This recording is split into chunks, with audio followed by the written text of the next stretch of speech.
ના છૂટાછેડા આપીશ, ના સાથે રહીશ. દિલ્હીની ફેમિલી કોર્ટમાં આ શબ્દો ગુંજ્યા તો જાણે બધું જ થંભી ગયું. જજ સાહેબે પોતાની પેન રોકી દીધી. વકીલ એકબીજાના ચહેરા જોવા લાગ્યા અને પાછળ બેઠેલી ભીડમાં એક વિચિત્ર સનસની ફેલાઈ ગઈ. કઠેડામાં ઊભી હતી 28 વર્ષની અનિતા શર્મા.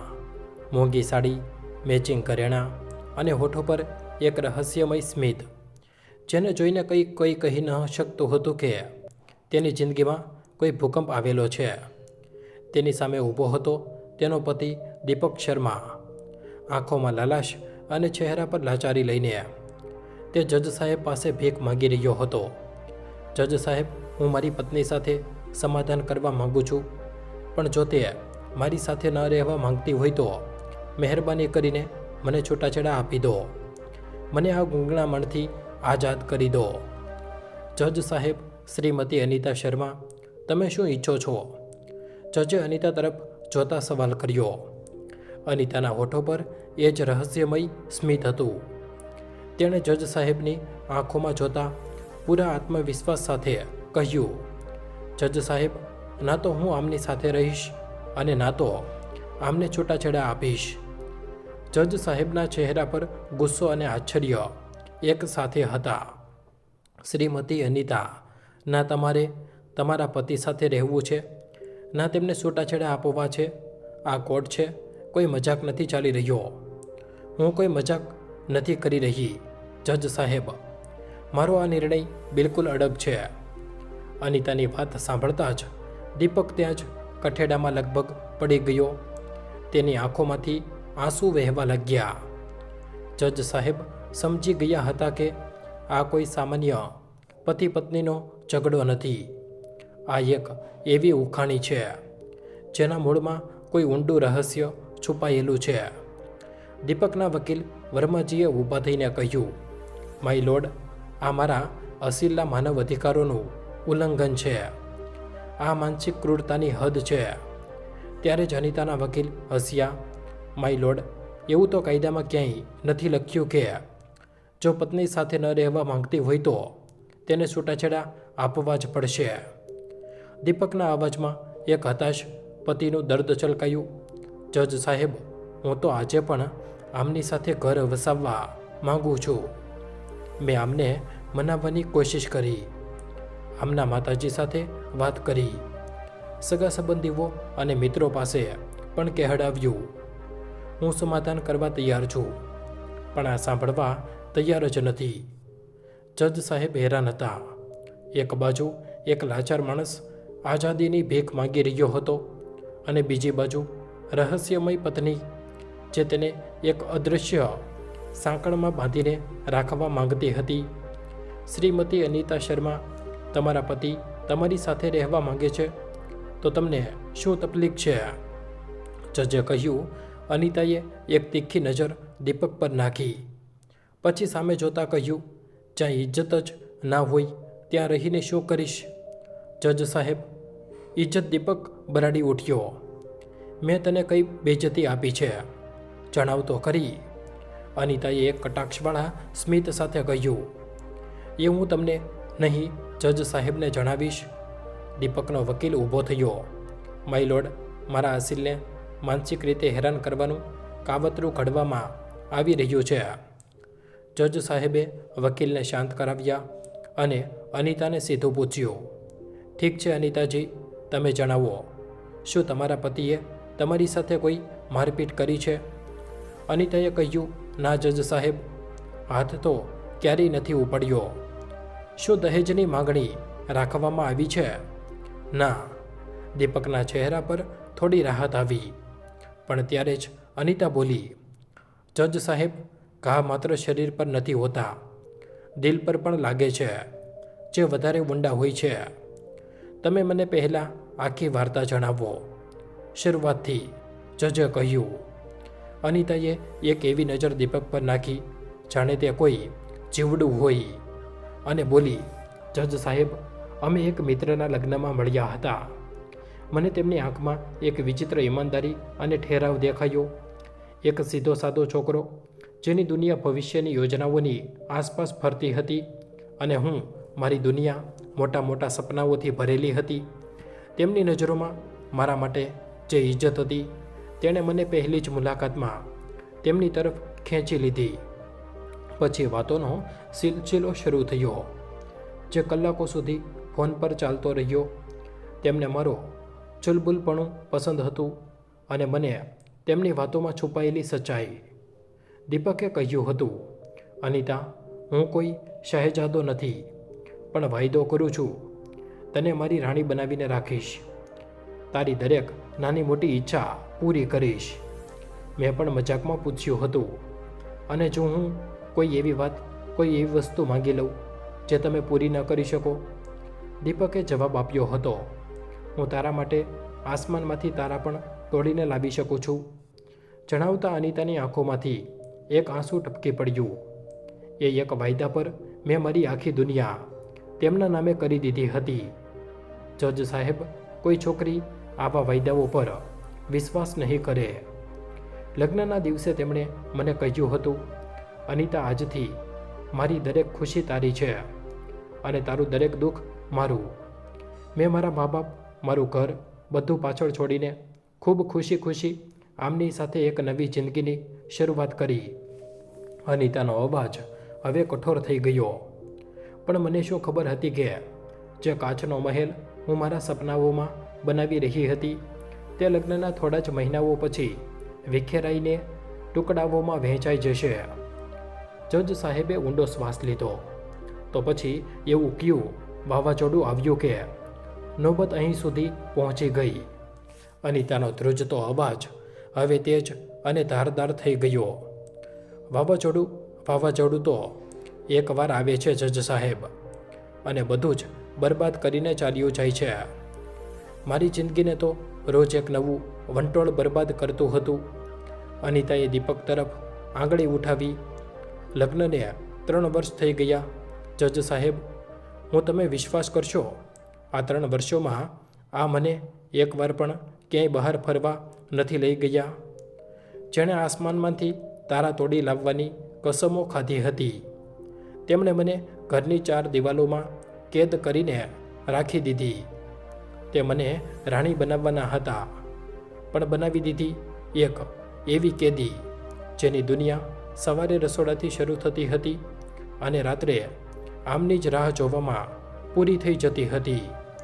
કોર્ટમાં બેઠેલી સ્ત્રીઓ આ વાતને અનુભવી રહી હતી. આ માણસે, જજ સાહેબ, આ માણસે મને મારા કરિયરની શરૂઆત સુધી ન કરવા દીધી. ક્યારેય કોઈને કોઈ બહાને મને રોકી દેતા. અને મારો પહેલો જન્મદિવસ, જે મારા માટે સૌથી ખાસ દિવસ હતો, પહેલા વર્ષે આણે એવું કહીને ટાળી દીધું કે આ વખતે થોડું જરૂરી કામ આવી ગયું છે, આવતી વખતે શાનદાર પાર્ટી કરીશું. બીજા વર્ષે આ ભૂલી જ ગયા. મેં એ દિવસે રડતા રડતા પસાર કર્યો હતો. જજ સાહેબ, આમને મારો પ્રેમ નહીં, મારી ખુશીઓ નહીં, માત્ર પોતાનું કામ અને પોતાનો આરામ યાદ રહેતો હતો. દીપક આગળ વધ્યો. અનિતા, આ સાચું નથી. ચૂપ રહે તું. આજે મને બોલવા દે. જજ સાહેબ, હું આમની પત્ની જરૂર હતી, પણ ઘરનો દરેક નિર્ણય આમની માં લેતી હતી. મારો અભિપ્રાય તો એ ઘરમાં કચરા બરાબર હતો. આટલું જ નહીં, એક દિવસ હું સખત તાવમાં તરફડી રહી હતી. મારું શરીર તૂટી રહ્યું હતું. મેં આમને ફોન કર્યો કે ઓફિસથી જલ્દી આવી જાઓ, મને ડૉક્ટરને બતાવી લાવો. અને આણે શું કર્યું?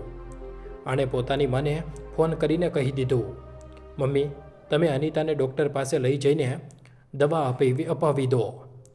જજ સાહેબ, અને સાંભળો, આમની માએ શું કર્યું? તેમણે પોતાનો દેશી નુસ્ખાવાળો ઉકાળો બનાવીને મને પીવડાવી દીધો.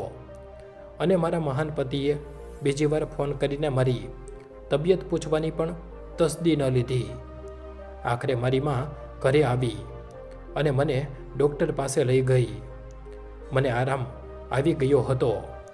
તે પછી પણ મારી માએ ના જાણે કેટલી વાર ફોન કરીને મારા ખબર અંતર પૂછ્યા હતા, પણ મારા પતિએ એકવાર પણ નહીં. તમે જ પૂછો અમને. જ્યારે આ મને પોતાની પત્નીનો હક જ આપવા નહોતા માંગતા, તો શું જરૂર હતી મારી સાથે લગ્ન રચીને મારી જિંદગી બરબાદ કરવાની? કોર્ટરૂમમાં એક ભારે શાંતિ છવાઈ ગઈ હતી. તેણે અનિતાના ડુસકા જ તોડી નાખ્યા હતા. દીપકના ચહેરાનો રંગ ઉડી ગયો. માંડ માંડ પોતાની બધી હિંમત ભેગી કરીને તે બોલ્યો, જજ સાહેબ, કયો પતિ નહીં ઈચ્છે કે પોતાની પત્નીને દુનિયાની દરેક ખુશી આપે? દિલ્હીમાં એક પગારથી ઘરની EMI, દવાઓ, ખર્ચા, આ બધા વચ્ચે આ શોખ કેવી રીતે પૂરા કરું? છતાં મેં આને કહ્યું હતું કે પ્રમોશન થતાં જ સૌથી પહેલું હું આની આ ઈચ્છા પૂરી કરીશ. તેના અવાજમાં એક મધ્યમ વર્ગીય માણસની લાચારી હતી.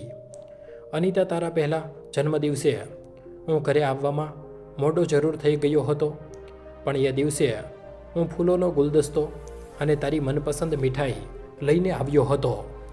તેમાં મારો પ્રેમ હતો, પણ તને એ મીઠાઈ નહીં, 5 સ્ટાર હોટલમાં ડિનર જોઈતું હતું, જે મારા બજેટની બહાર હતું. શું પ્રેમની કિંમત ભેટના કદથી નક્કી થાય છે? જજ સાહેબ, દીપકનો અવાજ ભરાઈ ગયો. અને એ દિવસ જ્યારે તારી તબિયત ખરાબ હતી, હું ન આવી શક્યો. ઓફિસમાં એક ખૂબ જરૂરી ઇન્સ્પેક્શન હતું. રજા લેત તો કદાચ નોકરી જતી રહેત, અને નોકરી પણ તો હું મારું ઘર ચલાવવા માટે કરી રહ્યો હતો. મેં મને ફોન કર્યો. તેમણે કહ્યું કે તને ડૉક્ટર પાસે લઈ જાય, પણ માએ તેને ઘરગથ્થુ દવા આપી, એ જ જે તે મને બાળપણથી પીવડાવતી આવી છે. પણ શું આ મારો ગુનો હતો કે મેં મારી મા પાસે મદદ માગી? પછી દીપક બોલ્યો, જજ સાહેબ, હું આસમાનથી તારા તોડીને ન લાવી શક્યો. હું એક સામાન્ય માણસ છું, જે પોતાના પરિવારને એક સારી જિંદગી આપવાની કોશિશ કરી રહ્યો હતો. કદાચ મારી કોશિશો આમની અપેક્ષાઓ સામે નાની રહી ગઈ. હવે કોર્ટરૂમનો માહોલ બદલાઈ રહ્યો હતો. વાર્તા જેટલી સીધી અને એકતરફી લાગી રહી હતી, હવે તેટલી હતી નહીં. જજ સાહેબે બધા પાસાઓ પર વિચાર કરીને શ્રીમતી અનિતા ફરવા નહીં લઈ જવા, મોંઘી ભેટ ન આપવી, અભિપ્રિય ન લેવો, આ વાતો દિલ જરૂર દુભાવે છે, પતિ પત્ની વચ્ચે તણાવ પેદા કરે છે. પણ શું આ એટલું મોટું કારણ છે કે તમે તમારા પતિથી અલગ થઈ જાઓ? સંબંધ તોડવો તો સમજદારી નથી. એ જ સમયે પાછળથી એક તેજ અને ભાવુક અવાજ ગુંજ્યો, જજ સાહેબ, તમે અનિતાને ખોટી સમજી રહ્યા છો, કારણ કે આણે તમને અત્યાર સુધી આના પર થઈ રહેલા જુલમની પૂરી વાર્તા જણાવી જ નથી. હું જણાવીશ તમને બધી વાત. બધાની નજરો ફરી એક 60 વર્ષની મહિલા, અનિતાની માં સુધાદેવી, આગળ વધવાની કોશિશ કરી રહી હતી. આંખોમાં આંસુ, ચહેરા પર લડવાનો જુસ્સો. અધિકારીએ રોક્યા, તમે બેસી જાઓ, જ્યારે બોલાવશે ત્યારે આવજો. પણ સુધાદેવી રોકાયા નહીં. અનિતા મારી દીકરી છે, તેને જન્મ આપ્યો છે. હું ચૂપ નહીં રહી શકું. તેમના અવાજમાં પીડા હતી. તેમને આગળ આવવા દો, જજ સાહેબ બોલ્યા. સુધાદેવી કઠેડા પાસે આવ્યા. શ્વાસ ફૂલેલા હતા. જજ સાહેબ, મારી દીકરીએ તમને આ લુચ્છાની પૂરી સચ્ચાઈ નથી જણાવી. અસલી અપમાન તો મારી દીકરીએ સહન કર્યું છે. અમારા ઘર પરિવારમાં જ્યારે પણ લગ્ન પ્રસંગ હોય, આ સાહેબ ક્યારેય નહોતા જતા. મારી દીકરી એકલી જ હતી. બધા પૂછતા, તારો પતિ ક્યાં છે? શું જવાબ આપતી મારી બાળકી? એ બિચારીનું માથું શરમથી ઝૂકી જતું હતું. આ માનસિક ત્રાસ નહીં તો શું છે? દીપકે તરત બચાવ કર્યો. જજ સાહેબ, એવું નથી કે હું ક્યારેય નથી ગયો. આ એકવાર અનિતાના કાકાના દીકરાના લગ્નમાં નહોતો જઈ શક્યો. કંપનીમાં વર્ષનો સૌથી મોટો ઓડિટ હતો. મારું ત્યાં રહેવું ખૂબ જરૂરી હતું. મેં અનિતાને આ સમજાવ્યું પણ હતું. જો નોકરી નહીં રહે તો ઘર કેવી રીતે ચાલશે? સુધાદેવી વધારે ભડક્યા. તેમણે તીખા અવાજે કહ્યું, લગ્ન પ્રસંગ છોડો જજ સાહેબ. જ્યારે અનિતાના પિતાજીનું અવસાન થયું ત્યારે પણ આ નહોતા. અમારી દુનિયા લૂંટાઈ ગઈ. મારી દીકરીએ સહારાની જરૂર હતી, પણ આ નોકરીમાં ફસાયેલા રહ્યા. અમે ફોન કરીને અમને ખબર આપી. જ્યાં સુધી આ પાછા ફર્યા ત્યાં સુધી અંતિમ સંસ્કાર પણ થઈ ચૂક્યા હતા. અંતિમ સંસ્કારના પણ 4 કલાક પછી પહોંચ્યા હતા. શું આવો જ હોય છે? એક પતિનો સહારો. કોર્ટ રૂમમાં શાંતિ ઘેરી થઈ ગઈ. અનિતાના આંસુઓની ધાર ચહેરા પર વહી રહી હતી. તે ડૂસકા ભરતા બોલી, "આ જજ સાહેબ, એ દિવસે મને લાગ્યું મારી દુનિયામાં મારા માટે કોઈ નથી." તેણે 7 ફેરામાં દરેક સુખ દુઃખમાં સાથનો વાયદો કર્યો. તે જ મારા જીવનના સૌથી મોટા દુઃખમાં ગાયબ હતો. એ ખાલીપણું, એ એકલતા હું ક્યારેય નથી ભૂલી શકતી. જજ સાહેબે ગંભીર દ્રષ્ટિથી દીપક તરફ જોયું. "મિસ્ટર દીપક, આના પર તમે શું કહેશો?" દીપકનો ચહેરો પડી ગયો હતો. દિલની અંદરના વાવાઝોડાને કાબૂ કરતા તે દર્દભર્યા અવાજમાં બોલ્યો, "જજ સાહેબ, હું ત્યાં નહોતો. આ સાચું છે, પણ એ ખોટું છે કે મેં કોશિશ નથી કરી. જે પળે મને અનિતાના પપ્પાના ગુજરી જવાની ખબર મળી, મારા પગ નીચેથી જમીન સરકી ગઈ હતી." તેના અવાજ હવે તૂટી રહ્યો હતો. આંસુ આંખોમાંથી છલકાઈ પડ્યા. "મારા પોતાના પિતા તો ત્યારે જ ગુજરી ગયા હતા, જ્યારે હું ખૂબ નાનો હતો. જજ સાહેબ, મને તો યાદ પણ નથી કે પિતાનો પ્રેમ કેવો હોય છે. લગ્ન પછી મેં મારા સસરાજીમાં જ મારા પિતાને જોયા હતા. તે પણ મને દીકરાથી વિશેષ માનતા હતા. જ્યારે મને ખબર મળી કે દરેક ટ્રાવેલ વેબસાઇટ, દરેક ઓનલાઈન પર તત્કાલ ટિકિટ શોધી, કોઈ ફ્લાઇટ ન મળી, હતાશ થઈને જે પહેલી ટ્રેન મળી તેમાં દોડીને ચડ્યો, પણ ખૂબ મોડું થઈ ગયું હતું." તેણે રડતા રડતા કહ્યું, "વિશ્વાસ કરો, એ દિવસે માત્ર અનિતાએ પિતા નથી ગુમાવ્યા, મેં પણ મારા પિતાને બીજી વાર ગુમાવ્યા. હું તેમના અંતિમ દર્શન પણ ના કરી શક્યો. આ કસક આજે પણ દિલમાં છે." જજ સાહેબ તેની મજબૂરી સમજી ગયા, પણ સુધા દેવીના ચહેરા પર કોઈ નરમાશ ના આવી. "જોયું જજ સાહેબ, ફરી એ જ મગરમચ્છના આંસુ. દર વખતે વાર્તા કાઢીને પોતાને બિચારો સાબિત કરે છે." સારું, માની લીધું, એ દિવસે મજબૂરી હતી, પણ જે રોજ રોજ મારી દીકરી સહન કરે છે, દિવસ રાત આંસુના મેણા, એ બધાનું શું? તમે વિશ્વાસ નહીં કરો જજ સાહેબ, મારી બાળકીએ શું સાંભળવું પડે છે પોતાના સાસરામાં. શું સ્ત્રી થઈને ઘર નથી સંભાળી શકતી, ખાવાનું સારું નથી બનાવતી, બાળકીનું ધ્યાન નથી રાખી શકતી? આવા હજારો મેણા સાંભળી સાંભળીને મારી દીકરીનું દિલ પથ્થર થઈ ગયું છે. અને જ્યારે આણે બિઝનેસ શરૂ કરવાનું સપનું જોયું, તો આ માણસે એ સપનું પણ કચડી નાખ્યું. જજ સાહેબ જોઈ રહ્યા હતા કે અનિતાની માં એક એક કરીને દીપકની એ બધી ફરિયાદો ગણાવતી જઈ રહી હતી, જે અનિતા કદાચ ભૂલી પણ ચૂકી હતી. પણ હવે પોતાની માના બોલાવવાની સાથે સાથે અનિતા પણ એ બધી વાત યાદ કરીને રડતી જઈ રહી હતી. અનિતાના ગાલ આંસુઓથી ભીંજાઈ ચૂક્યા હતા. તેણે રડતા રડતા કહ્યું, "જજ સાહેબ, મેં વિચાર્યું હતું કે લગ્ન પછી પણ હું મારું સપનું પૂરું કરીશ, પણ મને સાફ કહી દેવામાં આવ્યું કે તું ઘર અને બાળકો સંભાળીશ, બિઝનેસ નહીં. મારા સપનાઓની કોઈ કિંમત જ ના રહી."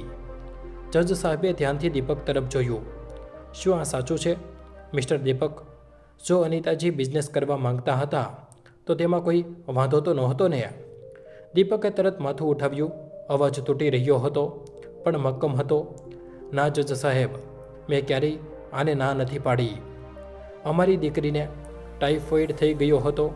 તે ઘણા સમયથી બીમાર ચાલી રહી હતી.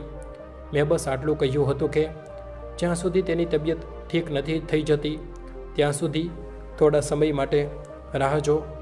હું જાણતો હતો કે તે બંને બાજુ પોતાનું ધ્યાન નહીં આપી શકે, એટલે તેણે 2-3 મહિના રોકાવાનું કહ્યું હતું.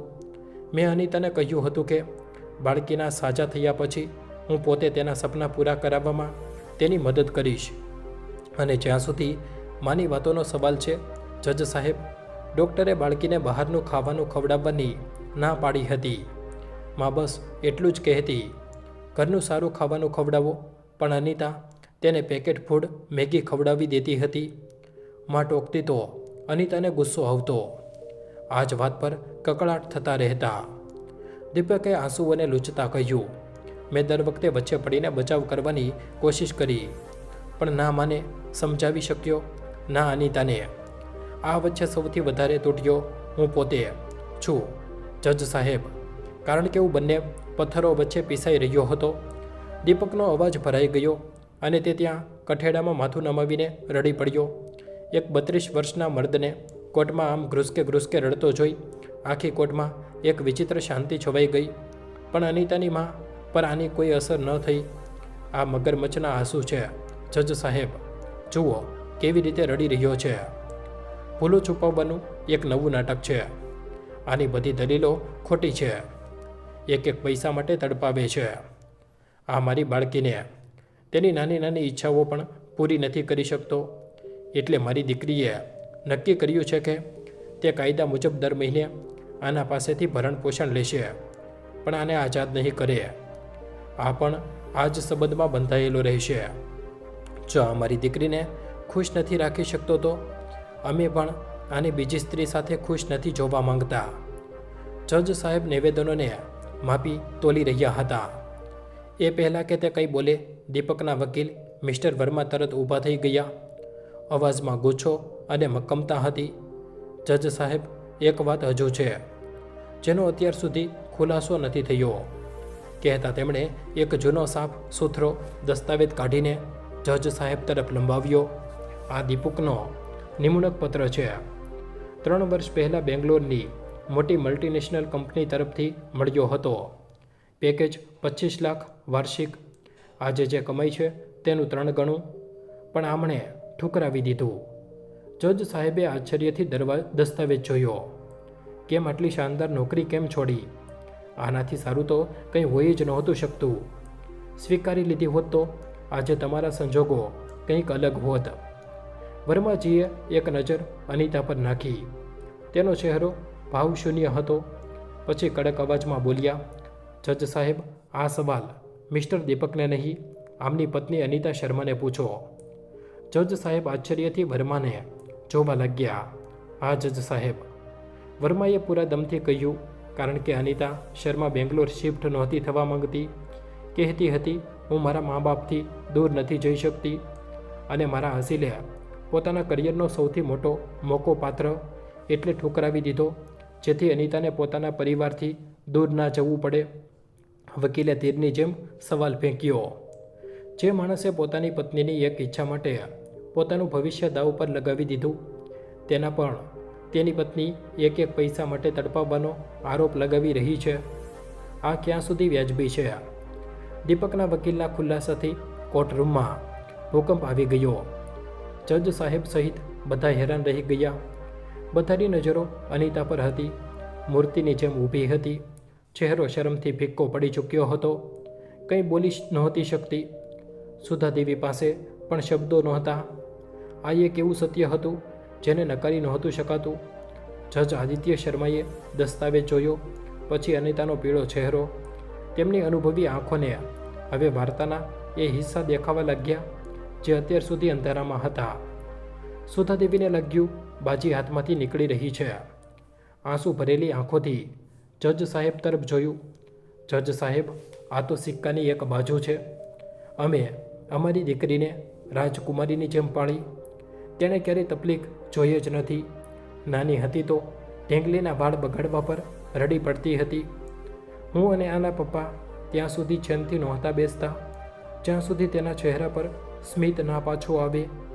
અમે તેને લાડકોડથી પાળી અને આ લોકોએ મારી હસતી રમતી ઢીંગલીને રોજ રડવા પર મજબૂર કરી દીધી. તેને દિવસ રાત મેણાના ઝેર પીવા પડ્યા. જ્યારે પણ ફોન કરું છું બસ તેના ડુસકા જ સંભળાય છે. બસ હું મારી દીકરીને આ નરકમાં ઘૂંટાઈને મરતી નથી જોઈ શકતી. બિલકુલ નહીં. અનિતાએ માનો હાથ પકડ્યો. તૂટતા અવાજે બોલી, હા માં, હું હારી ગઈ. મેં ખૂબ કોશિશ કરી એ ઘરને પોતાનું બનાવવાની, પણ મારા અસ્તિત્વ, મારા સપનાઓને નજરઅંદાજ કરવામાં આવ્યા. હું થાકી ગઈ છું. કોર્ટમાં હાજર સ્ત્રીઓ અનિતાની પીડા સમજી શકતી હતી, પણ ત્યારે જ જજ આદિત્ય શર્માએ થોડીવાર માટે આંખો બંધ કરી લીધી, જાણે સ્થિતિ ઊંડાઈ માપી રહ્યા હોય. પછી એક તીક્ષ્ણ નજર સુધા દેવી પર નાખી અને તે સવાલ પૂછ્યો જેણે કેસની પૂરી દિશા જ બદલી નાખી. સુધાજી, એક વાત જણાવો. જ્યારે અનિતા પોતાના પતિના ઘરમાં રહી હતી ત્યારે તમારા બંનેની વાત કેટલી વાર થતી હતી? સુધા દેવીએ વિચાર્યા વગર ગર્વથી કહ્યું, રોજ થતી હતી જજ સાહેબ. 2-3 કલાક તો આરામથી વાત થઈ જતી હતી. હું જ તો એક સહારો હતી તેનો. જજ સાહેબે બીજો સવાલ ફેંક્યો, એ સમયે શું તમને ખબર હોતી હતી કે ઘરમાં જમવામાં શું બન્યું છે? હા બિલકુલ, મારી દીકરી મારાથી કંઈ નથી છુપાવતી, સુધા દેવીએ કહ્યું, એ સમજ્યા વગર કે તે એક જાળમાં ફસાઈ રહી છે. પછી બીજો સવાલ પૂછવામાં આવ્યો, જો સાસુ વહુમાં કોઈ નાની મોટી ચકમક થતી હતી તો શું તેની ખબર પણ તમને તરત મળી જતી હતી? જી જજ સાહેબ. મારી બિચારી બાળકી કોને દિલનો હાલ સંભળાવે? સુધા દેવીએ કહ્યું. જજ સાહેબના અવાજમાં કઠોરતા આવી. તો મતલબ તમે તમારી દીકરીના સાસરાની દરેક પળની ખબર રાખતા હતા? રસોડામાં સાસુ વહુની ખટપટથી લઈને ઓરડામાં પતિ પત્નીની અંગત વાતો સુધી. જજ સાહેબે સૌથી તીખો સવાલ ફેંક્યો. સુધાજી, તમે દીકરીને લાડકોડથી પાળી, ધામધૂમથી વિદાય કરી, આ બધાને ખબર છે, પણ શું તમે તેને ક્યારેય માનસિક રીતે તેના પતિના ઘરની થવા દીધી કે તેને પોતાના જ આંગણાની રાજકુમારી જ બનાવી રાખી? આ સવાલ નહીં, એક અરીસો હતો જેમાં સુધા દેવીએ પોતાનો ક્રૂર અને સ્વાર્થી ચહેરો દેખાવા લાગ્યો. તે ધુવા પુવા થઈ ઉઠી. જજ સાહેબ, આ તમે શું કહી રહ્યા છો? હું તેની માં છું. શું ઘૂંટાઈને મરવા દઉં તેને? જજ સાહેબ શાંતિથી બોલ્યા. સુધાજી, દીકરી પોતાનું દુઃખ મને જણાવે, આ સાચું છે, પણ સવાલ છે દુઃખ હતું ક્યું? તેમણે તીક્ષ્ણ નજરો બંને પર સ્થિર કરી. દીપક ઓફિસેથી મોડો આવ્યો, આ ઘટના છે, દુઃખ નહીં. સાસુએ જમવામાં ભૂલ કાઢી, આ તકરાર છે, જુલમ નહીં. જન્મદિવસે મોંઘી ભેટ ના મળી, આ આશાનું તૂટવું છે, સંબંધનું તૂટવું નહીં. તમે રોજ દીકરી સાથે 3 કલાક વાત કરી, દરેક નાની વાતને મોટું દુઃખ બનાવી દીધું, દરેક નાની તકરારને જુલમનું નામ આપી દીધું. એ નાની વાતો જો તમે ના પૂછત, અનિતા ના જણાવત, તો 2-4 દિવસમાં પોતે ભૂલી જાત, ઘરના લોકો ફરી એક થઈ જાત, પણ તમે એવું ન થવા દીધું. તમારી વાતોએ નાની ચિનગારીને એટલી ભડકાવી કે તે આગ બની ગઈ. અનિતાની નજરોમાં તેના ઘરવાળા ગુનેગાર બની ગયા. તે પોતે પીડિતા, તમે અજાણતામાં તમારી દીકરીના મનમાં ભરી દીધું. તેનું સાસરું નરક છે, તેનો પતિ જુલમી છે. સુધા દેવી કાંપી રહ્યા હતા. મેં તો બસ તેનો સાથ આપ્યો. ના, આ સાથ નહોતો. જજ સાહેબ કઠોર થયા. આ ઝેર હતું, એક મીઠું ઝેર, જે તમે તમારી દીકરીના સંબંધમાં ઘોળી દીધું. લગ્નનો છોડ પત્નીના ભરોસા અને સમજથી છીંચવામાં આવે છે. તમે રોજ ફોન કરીને તેના મૂળમાં નફરત અને ફરિયાદનો તેજાબ નાખ્યો. તેમણે અનિતાને જોઈ જે શૂન્ય ઊભી હતી. અનિતાજી, જ્યારે પણ અણબનાવ થયો, તમે સમસ્યા ઉકેલવા માટે પતિ સાથે વાત કરવાને બદલે માને ફોન કર્યો. તમે પતિને સાથે નહીં પરંતુ માને વકીલ બનાવી દીધી. તમારા બંનેના સંબંધનો દરેક નિર્ણય તમારા અને તમારી માની વચ્ચે થવા લાગ્યો. જજ સાહેબે પોતાની વાત પૂરી કરી. અસલી સમસ્યા આ પતિમાં છે, ના પત્નીમાં. સમસ્યા છે આ સંબંધમાં, ત્રીજા વ્યક્તિની એ દખલ અંદાજીમાં, જે પ્રેમના બિલાસમાં લપેટાયેલી છે. સુધાજી, તમારી દીકરી 3 વર્ષથી પરણેલી છે, પણ તમે તેને ક્યારેય પોતાના પતિની પત્ની બનવાનો મોકો જ નથી આપ્યો. અનિતાને લાગ્યું જાણે પગ નીચેથી જમીન સરકી ગઈ. માને કરેલી દરેક ફરિયાદ, દરેક નાની વાત તેના કાંજોમાં ગુંજી રહી હતી. આજે પહેલીવાર સમજાયું. તેણે પોતાના હાથે પોતાના ઘરના પાયામાં ડાયનામાઇટ લગાવી દીધો હતો. આખા કોર્ટમાં શાંતિ હતી. પછી પાછળથી ધીમેથી તાળી વાગી. જોતજોતામાં આખો કોર્ટરૂમ તાળીઓના ગડગડાટથી ગુંજી ઉઠ્યો. આ તાળીઓ જજ સાહેબના વિશ્લેષણ માટે હતી, એ કડવા સત્ય માટે હતી, જેને આજે દરેક જણ અનુભવી રહ્યું હતું. જજ સાહેબે પોતાનો ચુકાદો સંભળાવવાનું શરૂ કર્યું. અદાલતે બંને પક્ષ સાંભળ્યા. સંબંધમાં કડવાશ છે, આ સાપ છે, પણ છૂટાછેડા કોઈ સમસ્યાનો છેલ્લો ઉકેલ હોવો જોઈએ, પહેલો નહીં. એટલે આ અદાલત એક વૈવાહિક પ્રયોગનો આદેશ આપે છે. બધાના ચહેરા પર આશ્ચર્ય હતું. વૈવાહિક પ્રયોગ આ શું હોય છે? જજ સાહેબની વાત ચાલુ હતી. આ પ્રયોગ પૂરા 1 મહિના સુધી ચાલશે અને આના થોડા કડક નિયમો હશે, પણ પાલન કરવું ફરજિયાત હશે. આવતા 1 મહિના સુધી શ્રીમતી અનિતા પોતાની મા સાથે કોઈ પણ પ્રકારનો કોઈ સંપર્ક નહીં કરે અને ના તો તેમને મળશે. આ સજા નથી, પરંતુ આ અનિતાને મોકો આપવા માટે છે. તેથી તે બહારના પ્રભાવ વગર પોતાની વિચારસરણી અને પોતાના મનનો અવાજ સાંભળી શકે. બંને પતિ પત્નીએ દર અઠવાડિયે એક સાથે મેરેજ કાઉન્સેલર પાસે જવું પડશે. સત્રનો રિપોર્ટ સીધો અદાલતમાં જમા કરવામાં આવશે. તમારે લોકોને એક ખાલી કાચની બરણી અને થોડી કાગળની ચીઠીઓ પોતાની પાસે રાખવી પડશે અને રોજ એકબીજાને બતાવ્યા વગર પોતાના સંબંધની કોઈ એક સારી અને હકારાત્મક યાદ અને ચિઠ્ઠી પર લખીને બરણીમાં નાખવી પડશે. આ યાદો તમારા ઝઘડા શરૂ થયા પહેલાંની હોવી જોઈએ. આ બરણીને 1 મહિના પછી અદાલતમાં જ ખોલવામાં આવશે. તમે બંને એક જ ઘરમાં રહેશો, પણ એકબીજા પર કોઈ પણ પ્રકારનું દબાણ નહીં બનાવો. અને આ દરમિયાન દીપકના માતાજી અને અનિતાના માતાજી કોઈ દખલ નહીં આપે. આ એક અભૂતપૂર્વ ચુકાદો હતો. દીપક અને અનિતા બંને સ્તબ્ધ હતા. તેમની પાસે આ માનવા સિવાય કોઈ રસ્તો નહોતો. શરૂઆતના દિવસો ખૂબ વિચિત્ર અને મુશ્કેલ હતા. એ ઘર હવે ઘર નહીં, એક શાંત જંગનું મેદાન હતું. અનિતા માટે મા સાથે વાત કર્યા વગર એક દિવસ કાઢવો પહાડ જેવો હતો. વારંવાર ફોન ઉઠાવવાની તલબ હતી, પણ અદાલતનો આદેશ રોકી દેતો. દિવસમાં 100 વાર નજરો મળતી, પછી અજાણ્યાઓની જેમ નજર ફેરવી લેતા. રાત્રે જ્યારે આખું શહેર સૂતું, તેમની અંદરનું વાવાઝોડું જાગી રહ્યું હતું. તેઓ ચૂપચાપ પોતપોતાની ચિઠ્ઠી લખતા. એ ચિઠ્ઠીઓમાં શું હતું તે તો બસ તેઓ જ જાણતા હતા. પહેલું કાઉન્સેલિંગ સેશન એક વાવાઝોડા જેવું હતું. બંનેએ બધો ગુસ્સો, બધી ભીડાશ કાઢી નાખી. કાઉન્સેલરે કોઈનો સાચા ખોટા ના ઠેરાવ્યા, બસ સાંભળ્યું. આવતા સેશનમાં તેઓ એકબીજાનો નજરિયો સમજવા લાગ્યા. અનિતાને પહેલીવાર અહેસાસ થયો કે માની જે વધારે પડતી દખલને તે પ્રેમનું અમૃત સમજતી હતી, તે અસલમાં તેના વૈવાહિક જીવન માટે મીઠું ઝેર હતું. ત્યાં જ દીપકને સમજાયું કે અનિતા પોતાની મા પર ટકેલી નિર્ભર હતી અને નવા માહોલમાં તેને કેટલા સહારાની જરૂર હતી. એક રાતે ચિઠ્ઠી પર કંઈક લખતા લખતા દીપકની આંખમાંથી એક આંસુ છલકાઈને તે કાગળ પર પડી ગયું. જલ્દીથી લૂછ્યું, ચિઠ્ઠી વાળીને બરણીમાં નાખી દીધી. ત્યાં જ અનિતા પર એક ચિઠ્ઠી લખી રહી હતી. ઘણી જૂની યાદો એક સાથે તેના મનની અંદર હિલોળા લેવા લાગી. આપણે કેવા હતા અને આપણે શું બની ગયા. મેં જેટલો સમય મારી માના ખભા પર રડીને પસાર કર્યો, જો તેનો અડધો સમય પણ મારા પતિનો હાથ પકડીને વિતાવ્યો હોત તો કદાચ અમારે ક્યારેય કોર્ટ ન જવું પડત. વિચારતા હાથ કાંપી રહ્યા હતા. ચિઠ્ઠી છાતીએ લગાવીને તે મોડે સુધી રડતી રહી. બંને તરફડી રહ્યા હતા. દોડીને એકબીજા પાસે જવા માંગતા હતા. ગળે વળગીને કહેવા માંગતા હતા કે ભૂલ થઈ ગઈ.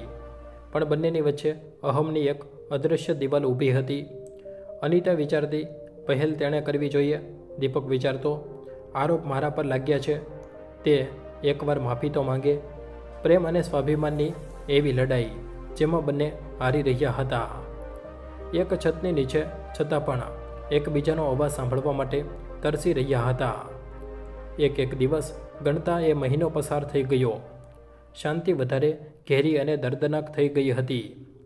બરાબર 1 મહિના પછી એ જ ફેમિલી કોર્ટરૂમમાં એક વિચિત્ર સી શાંતિ હતી. દીપક અને અનિતા સામસામે હતા.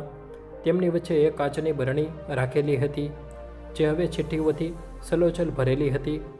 એ 30 દિવસોની વણકહી યાદોની સાક્ષી જજ સાહેબે બંનેને જોયા. વિચાર્યું કંઈ તમે બંને શાંત થતા. બંનેએ આંખોમાં ઇંતજાર હતો.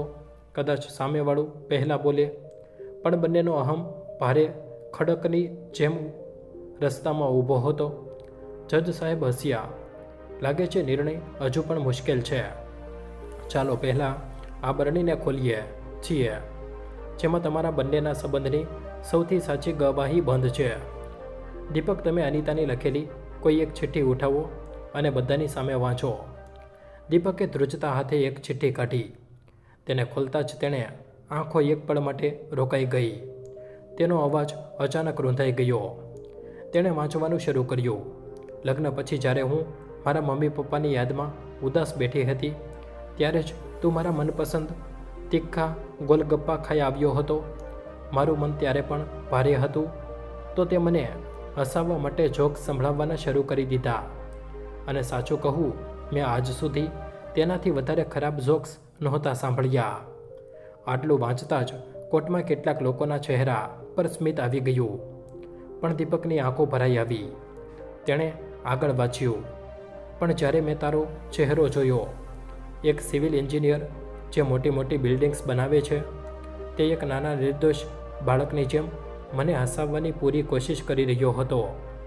હું તારા જોક્સ સાંભળીને નહીં, એ ભોળાપણને જોઈને રડતા રડતા હસી પડી હતી. તું કેટલો સારો છે દીપક.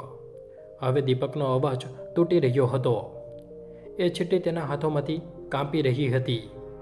અનિતા, હવે તમે દીપકની એક ચિઠ્ઠી વાંચો, જજ સાહેબ બોલ્યા. અનિતાએ એક ચિઠ્ઠી ઉઠાવી. ખોલતા જ શ્વાસ અટકી ગયા. અનિતા, મને યાદ છે જ્યારે મારા પ્રમોશનની પાર્ટીમાં એક સંબંધીએ મારી મજાક ઉડાવી હતી અને તે બધાની સામે મારો હાથ પકડીને કહ્યું હતું, મને મારા પતિ પર ગર્વ છે. એ દિવસે તે મને મારી દુનિયાનો સૌથી મજબૂત માણસ બનાવી દીધો હતો. અનિતા, એ દિવસે મને ખાતરી થઈ ગઈ હતી, જો આખી દુનિયા પણ મારી વિરુદ્ધ થઈ જાય તો પણ તું મારો સાથ નહીં છોડે. અનિતાની આંખોમાંથી હવે આંસુ નહીં, જાણે ઘોડાપૂર વહી રહ્યું હતું. તેને યાદ આવ્યું કે કેવી રીતે તેણે એ જ પતિ પર બધાની સામે આરોપ લગાવ્યા હતા, જેને ક્યારેય તેણે પોતાની તાકાત ગણાવ્યો હતો. જજ સાહેબે માહોલને વધારે ઘેરો કરતાં કહ્યું, એક બીજી ચિઠ્ઠી દીપક, તમે વાંચો. દીપકે ચિઠ્ઠી ઉઠાવી. વાંચતા જ રડી પડ્યો. દીપક, યાદ છે લગ્ન પછી પહેલીવાર મેં ખાવાનું બનાવ્યું હતું, બધું બળી ગયું હતું. શરમમાં હું રડવા લાગી હતી, પણ તે આખું બળેલું ખાવાનું હસતા હસતા ખાઈ લીધું અને કહ્યું, આજથી આ મારી ફેવરિટ ડિશ છે. એ દિવસ પહેલીવાર લાગ્યું મને દુનિયાનો સૌથી સારો પતિ મળ્યો છે. હું ભલે કેટલી ભૂલો કરું, તમારી નજરોમાં હું પરફેક્ટ છું. દીપકથી ઊભું ન રહેવાયું. કઠેડાનો ચહેરો હસાહારો લઈને ડુસકા ભરવા લાગ્યો. જજ સાહેબે અનિતાને જોઈ. તેની હાલત વધારે ખરાબ હતી. અનિતા, આગલી ચિઠ્ઠી. અનિતાએ ખૂબ મુશ્કેલીથી એક બીજી ચિઠ્ઠી ઉઠાવી. શાહી થોડી ફેલાયેલી હતી. કદાચ લખતા લખતા આંસુ પડ્યા હશે. યાદ છે અનિતા, જ્યારે હું ઓફિસના તણાવમાં રાતો જાગતો રહ્યો, તું ચૂપચાપ મારી પાસે બેસીને વાળમાં હાથ ફેરવતી હતી. થાકી જાવ તો ચા કોફી બનાવીને લઈ આવતી, કંઈ નહોતી પૂછતી. બસ આટલું તાજવીજથી તું મારી પાસે છે, હંમેશા રહીશ. એ રાત્રે લાગ્યું, જ્યાં સુધી તું સાથે છે હું દુનિયાની દરેક જંગ જીતી શકું છું. હું તારા વગર કંઈ જ નથી. હું તને ખૂબ પ્રેમ કરું છું અને હંમેશા કરીશ. બટ આટલું વાંચતા વાંચતા અનિતાની ધીરજનો બંધ તૂટી ગયો. એ ચિઠ્ઠી તેના હાથમાંથી છૂટી ગઈ. તેના મોઢામાંથી એક દબાયેલી સીચ નીકળી અને તે ઘ્રુસકે રડતા લથડિયા ખાઈને પડવા લાગી. બીજી જ પળે દીપકે દોડીને તેને પકડી લીધી અને અનિતા તેની છાતીએ વળગી ગઈ. તે કોઈ બાળકીની જેમ રડી રહી હતી. દીપક, હું કેટલી ખરાબ છું, હું કેટલી સ્વાર્થી છું. મેં તારા પ્રેમને ક્યારેય ન સમજ્યો. મેં તારા દરેક બલિદાનને નજરઅંદાજ કર્યું. હું બસ ફરિયાદો જ શોધતી રહી અને તમારા એ પ્રેમને જોઈ જ ન શકી, જે તમે નાની નાની પળોમાં મારા પર લૂંટાવતા હતા. દીપક પણ રડી રહ્યો હતો. તેણે અનિતાનો ચહેરો પોતાના હાથોમાં લીધો. તેના આંસુ લૂછ્યા. આ અનિતા, તું ખરાબ નથી.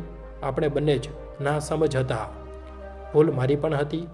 તું તારા મા બાપને છોડીને મારા ભરોસે મારી સાથે આવી હતી. મારે પણ સમજવું જોઈતું હતું. થોડો સમય આપવો જોઈતો હતો. તારી નાની નાની ઈચ્છાઓ તો પૂરી જ કરી શકતો હતો હું. તેણે અનિતાને એટલી કસીને ગળે લગાવી જાણે તે તેને પોતાનાઓમાં સમાવી લેવા માંગતો હોય. આજે વર્ષો પછી બે જિસ્મ અને એક જાન હોવાનો અર્થ તેમને સમજાયો હતો. કોર્ટનો માહોલ વધારે ભારે થઈ ગયો. સીટો પર બેઠેલા લોકો પોતાના વહેતા આંસુ છુપાવવા લાગ્યા. ખુદ જજ સાહેબની આંખો પણ ભીની હતી.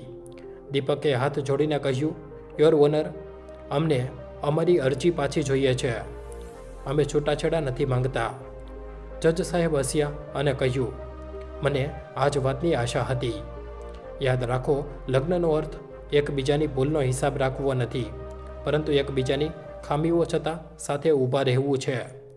આજે તમે બંનેએ માત્ર તમારો સંબંધ નથી બચાવ્યો, પરંતુ દુનિયાને એ બતાવ્યું છે કે જો દિલમાં સાચો પ્રેમ હોય તો કોઈ પણ દિવાલ એટલી ઊંચી નથી હોતી જેને પાડી ન શકાય. આંસુઓથી ભીંજાયેલા ચહેરા સાથે અનિતાએ દીપક તરફ જોયું. દીપક, આજ પછી ના તો હું છૂટાછેડા માંગીશ, ના તારાથી અલગ રહીશ. તારી અર્ધાંગીનો વાયદો છે. દીપકે ભરેલી આંખોથી જજ સાહેબ તરફ જોયું અને હાથ જોડી લીધા. આભાર જજ સાહેબ, તમે અમને માત્ર ઇન્સાફ જ નથી આપ્યો, અમારી જિંદગી પાછી આપી દીધી. તો મિત્રો, જજ સાહેબે જે ચુકાદો સંભળાવ્યો, શું તે સાચો હતો? તમારો મત કોમેન્ટ બોક્સમાં ચોક્કસ લખો અને એ પણ જણાવો કે તમે અમારી વાર્તાઓ ભારતના કયા શહેરથી સાંભળી રહ્યા છો. વિડીયો પસંદ આવ્યો હોય તો વિડીયોને લાઈક અને ચેનલને સબસ્ક્રાઈબ ચોક્કસ કરો. વાર્તાને અંત સુધી સાંભળવા માટે ખૂબ ખૂબ આભાર. જય શ્રી કૃષ્ણ. રાધે રાધે.